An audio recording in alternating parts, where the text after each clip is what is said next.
The US and Iran are yet to make a breakthrough in the peace negotiation. Meanwhile, as the Donald Trump administration struggle to disentangle itself from the war, so which legacy of says while House will soon be forced to contend with the congressional midterm election near. So Pakistan is benefiting from it all, and the country army chief Asim Munir is consolidating power in the background. Pakistan and Iran, one Sunni nuclear power, and other the seat of the Shia power, accused of chasing parity with a nuclear arm state, are now locked in an awkward dance of diplomacy. So, as Islamabad, propped up by the shadow that run the Rawalpindi, become the center messenger in the dialogue between Tehran and Washington. So, since of them, Iran 1979 Islamic revolutions, it's a Shia theoretical governance has posed and ideological challenges to Pakistan's Sunni consolidation.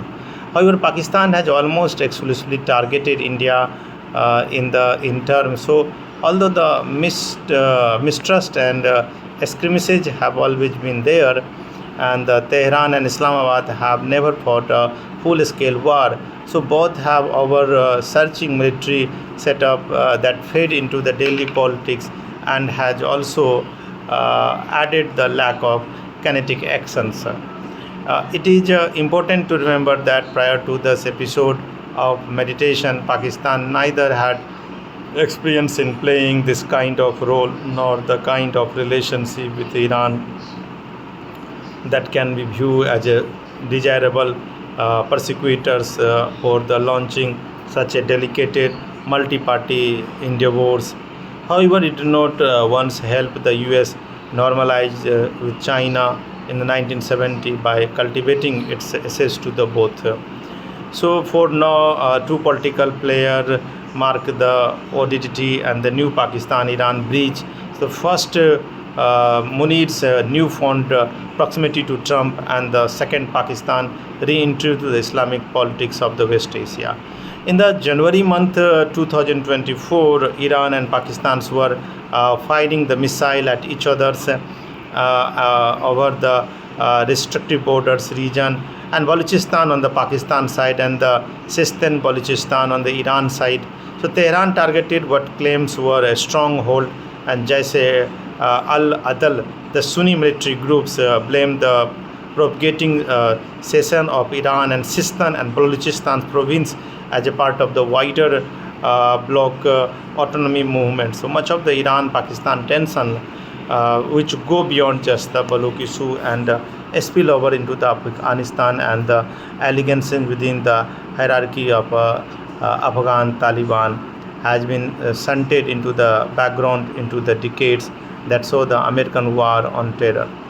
It had become the critical for Iran to ensure that after the completion of the chaotic US withdrawal from the Afghanistan in 2021, the US military did not set up the stronghold in the region again.